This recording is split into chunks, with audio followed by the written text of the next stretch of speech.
आज इस वीडियो में हम बात कर रहे हैं पंवार राजवंश की, जो कि गढ़वाल का प्रमुख राजवंश है, परमार राजवंश, है ना।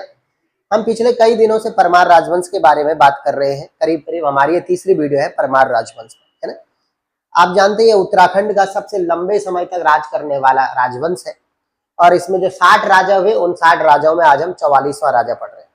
ऐसा नहीं है कि हम लगातार सब राजाओं को पढ़ रहे हैं, हमने कल भी बात की थी पिछले वीडियो में। हम कुछ महत्वपूर्ण राजाओं पर बात कर रहे हैं, और आज का जो हमारा राजा है, जो शासक है, उनका नाम है महाराजा मानसा। क्या नाम है? मानसा।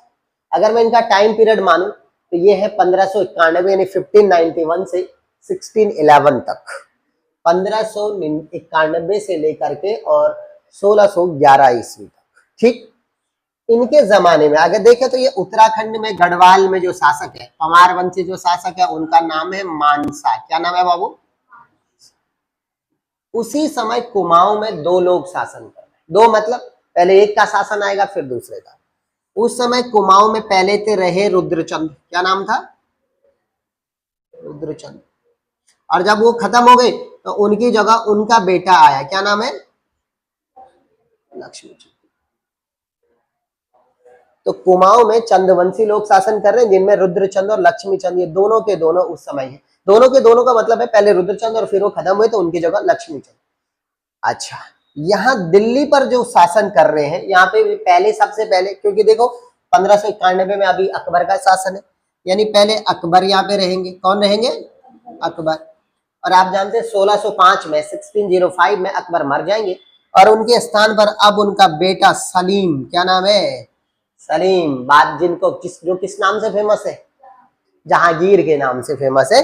तो जहांगीर जो है वो राजा रहेंगे। तो दिल्ली के सम्राट कौन है? बोलो भाई। दिल्ली के सम्राट है पहले अकबर और उस समय जहांगीर। चंद वंश में पहले रुद्रचंद और लक्ष्मीचंद, और यहाँ है राजा मानसा। ठीक, आइए पहले थोड़ा शुरुआत करते हैं। मानसा के बारे में हमें जानकारी, एक बहुत महत्वपूर्ण ग्रंथ है जिसका नाम है मानवोदय काव्य। क्या नाम है? मानवोदय काव्य। इसको लिखने वाले का नाम है, लिखने वाले का नाम क्या होगा जल्दी बताओ? कवि भरत। कवि भरत, है ना।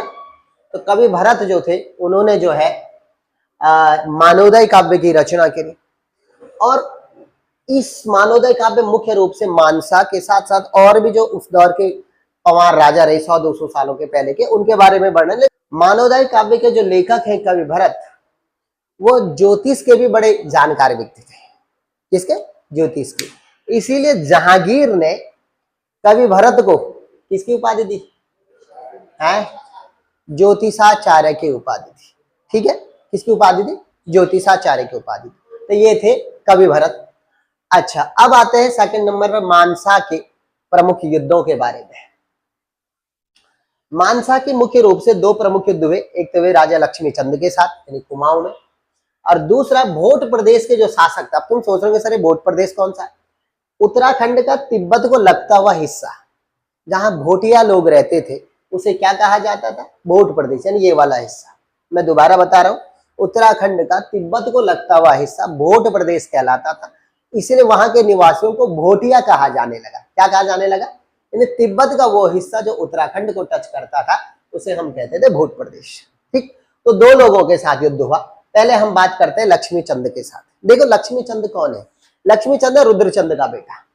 अब रुद्रचंद पिछले युद्ध में हार चुका है। किससे? बोलो। मान से नहीं हारा है, बलभद्र शाह से हार चुका है युद्ध। कौन से युद्ध में? ग्वालदम या बधानगढ़ के युद्ध में। 1581 में रुद्रचंद युद्ध हार चुका है ग्वालदम के युद्ध में। समझे कि नहीं? अब जब वो गद्दी पर उसका बेटा बैठा तो उसने कहा मेरा पिताजी जो है वो किससे हार गए थे? गढ़वाल के राजा बलभद्र शाह से हार गए थे। उसने कहा मैं इस हार का बदला लूंगा और मैं युद्ध करूंगा। किस पर? गढ़वाल पर। अब गढ़वाल में भी राजा बदल गया। गढ़वाल में कौन आगे? मानसा। उस समय तो बलभद्र शाह थे, अब आगे मानसा।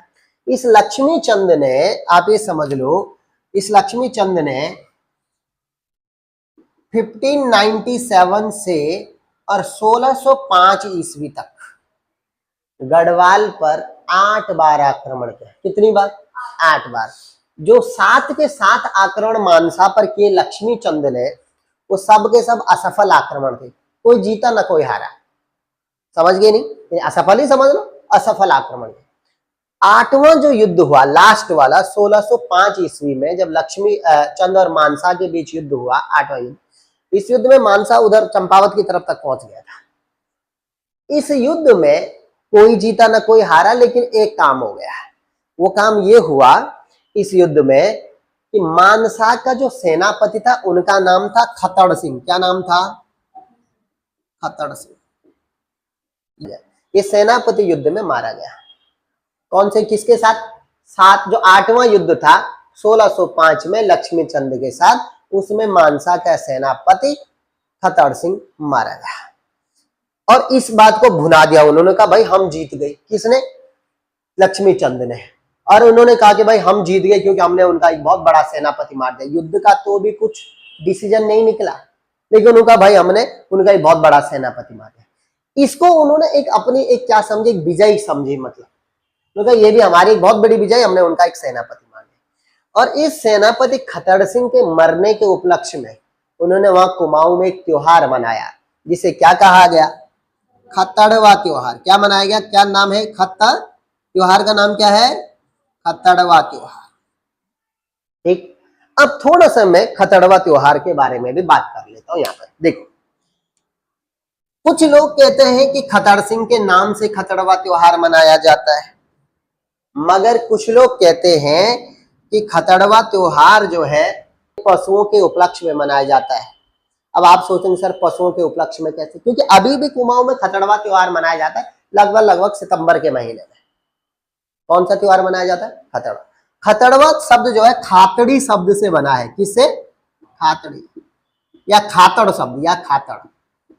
खातड़ का मतलब होता है गरम कपड़े या गरम रजाई। रजाई तो गरम ही होती है ना, तो रजाई। तो खातड़ी या खातड़ शब्द से मिलकर बना है खतड़वा, जिसका मतलब होता है रजाई या गरम कपड़े। ठीक है, अब तुम सोच रहे रजाई गरम कपड़ों का सिस्टम। सितंबर का महीना याद करो, पहाड़ों में गर्मी खत्म और सर्दी शुरू हो जाती है। और अभी तक जो हमारे ऊपर पहाड़ों में, गोठों में, गौशालाओं में जो गाय भैंस रहते हैं, वो कैसे रहते थे? ऐसे, उन्हें कोई जरूरत नहीं है, ऐसे नीचे लेट जाओ। लेकिन फिर हम क्या करते हैं? पेड़ की पत्तियां इकट्ठा करते हैं, हम पहाड़ी लोग, जिसे हमारे यहाँ पथला बोलते हैं। और पेड़ के पत्तियों को, सूखी पत्तियों को लाते हैं और गौशालाओं के अंदर डाल देते हैं, जिससे सर्दियों में पशुओं को सर्दी ना लगे। पशुओं के खुशहाली के लिए कुमाऊं में त्योहार मनाया जाता है खतड़वा। क्या मनाया जाता है? खतड़वा। कब मनाया जाता है? सितंबर के महीने में। गर्मी खत्म, सर्दियों के पहाड़ों में शुरुआत होती, त्योहार मनाया गया खतड़वा। कई लोग ये कहते हैं कि इस वजह से मनाया जा रहा है, लेकिन इतिहास में कई जगह ऐसा लिखा हुआ है कि लक्ष्मी चंद ने जो मानसा का सेनापति खतड़ सिंह मारा था, उसके उपलक्ष्य में कुमाऊं में खतड़वा त्योहार मना। क्या करते हैं? घास फूस का खतड़ सिंह बनाते हैं, आग लगा के जला देते हैं, तो वो होता है खतड़वा त्योहार। आपको समझ में आया कि नहीं? ठीक, अब अगला पॉइंट, खतड़वा त्योहार के बारे में मैंने यहीं पे बात कर दी है। अब आते हैं दूसरा युद्ध जो मानसिंह का हुआ, यहां भोट प्रदेश के राजा काकवा मोड़ के साथ। किसके साथ? काकवा मोड़। इसने भोट प्रदेश के शासक काकवा मोड़ को क्या कर दिया? पराजित कर दिया। ठीक है, और इस काकवा मोड़ पे वार्षिक कर लगाया। कैसा कर? वार्षिक मतलब सालाना टैक्स आया। क्या क्या लिया इसने इससे सालाना टैक्स? एक तो लिया चौसिंग्या मेड़ा। क्या लिया? चौसिंग्या मेड़ा। अब मेड़ा क्या होता है? जैसे नंदा देवी का मेड़ा देखा ना, 4 सिंगों वाला, तो चौसिंग्या मेड़ा लगाया। मतलब साल में एक चौसिंग्या मेड़ा देगा। और क्या देगा? 1.25 सेर सोना। क्या देगा? 1.25 सेर सोना। हमारे पहाड़ों में तो मापतौल की यूनिट है सेर, तो उसने कहा कि तुझे 1.25 सेर सोना देना पड़ेगा और चौसिंग्या मेड़ा देना पड़ेगा। किस पे लगाया था? काकवा मोड़। ठीक, अच्छा। और क्या थोड़ा मानसिंह के बारे में क्या इंपॉर्टेंट पेपर में आ सकता है, वो ये है, हमारे पहाड़ों में क्या पूरे उत्तराखंड में जीतू बगड़वाल पवाड़ा चलता है। पवाड़ा कहते हैं जब हम किसी वीर के वीरता भरी गीतों को गाते हैं तो उन्हें हम पवाड़े कहते हैं। क्या कहते हैं? लेकिन वो गीत भी हो सकते कहानी के रूप में, लेकिन ज्यादातर गीतों को, दैट इज पवाड़ा। और भाई हमारे यहाँ जीतू बगड़वाल का बहुत बड़ा नाम फेमस है। जीतू बगड़वाल पवाड़े के अनुसार जीतू बगड़वाल को महाराजा मानसिंह ने, कहाँ का? ये भोट प्रदेश, जहां काकवा मोड़ का भोट प्रदेश का फौजदार नियुक्त किया था। क्या किया था? फौजदार नियुक्त। ठीक है कि नहीं? अच्छा, तो ये हमने थोड़ा बहुत कुछ इंपॉर्टेंट बात करी। अब जो है मानसा जो है 1611 ईस्वी में मर गई। उनकी अंत्येष्टि में ईसाइयों का, यूरोप से ईसाइयों का एक ग्रुप आया था धर्म के, ईसाई धर्म के प्रचार के लिए। उनमें दो थे, एंड्राडे और उनका जो सहयोगी था मार्किश। ये दोनों के दोनों जब उत्तराखंड आ रहे थे ईसाई धर्म के प्रचार में, उस दौर में जो है मानसिंह से मिलने आ रहे थे, लेकिन वो मर गए। तो कहते हैं कि उनकी अंत्येष्टि में एंड्राडे और मार्किस नाम के दो यात्री, यात्री बोलो चाहे ईसाई धर्म प्रचारक बोलो, ये दोनों आए थे और उन्होंने हिस्सा लिया था महाराजा मानसिंह की अंत्येष्टि में। ठीक है, तो इस वीडियो में मैंने कोशिश की है कि मानसा और उससे संबंधित कुछ महत्वपूर्ण तथ्यों पर मैं बात करूं जो पेपर की दृष्टि से महत्वपूर्ण। ठीक, अब अगले टाइम पे जो हमारे अगले राजा होंगे उनका नाम होगा महाराजा शामशाह। क्या नाम होगा? महाराजा शामशाह। ठीक है, तो ये वीडियो आपको कैसा लगा हमें कमेंट सेक्शन में बताएं। हमारा चैनल जितना हो सके उतना शेयर करें और सब्सक्राइब जरूर करें। धन्यवाद।